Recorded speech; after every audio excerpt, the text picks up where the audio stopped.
మంచి వాడితో మనం మంచిగానే ఉండాలి. కానీ మోసం చేసే దృష్టి ఉందని మనకు బయటపడుతుంది అనుకోండి, మనం ముందే వాడిని మోసం చేయడానికి సిద్ధంగా ఉండాలి, లేకపోతే బతకలేము ఇక్కడ. అది కూడా దైవం చెప్పింది.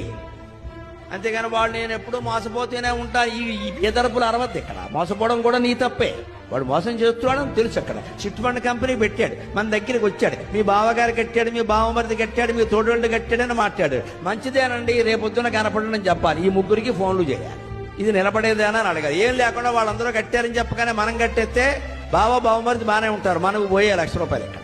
అంతేకాదు మోసం చేయడానికి కూడా ఆలోచించకూడదు. మన మోసం చేస్తున్నాడు వాడు, అందుకని వాడు మోసాన్ని మోసంతోనే జయించాలి. కలియుగంలో అదే నియమం. అది తెలివంటారు దాన్ని. ఆ మాత్రం తెలివి లేకుండా, లౌక్యం లేకుండా అమాయకుల్లా బతకూడదు. అదేమి గొప్పతనం కాదు, అది భక్తి కాదు. అది మంచివాడిని మంచిగానే చూడు, చెడ్డవాడిని చెడ్డగానే చూడు. దూరంగా పెట్టి, కనీసం కొట్టక్కల తిట్టక్కల దూరం పెట్టే.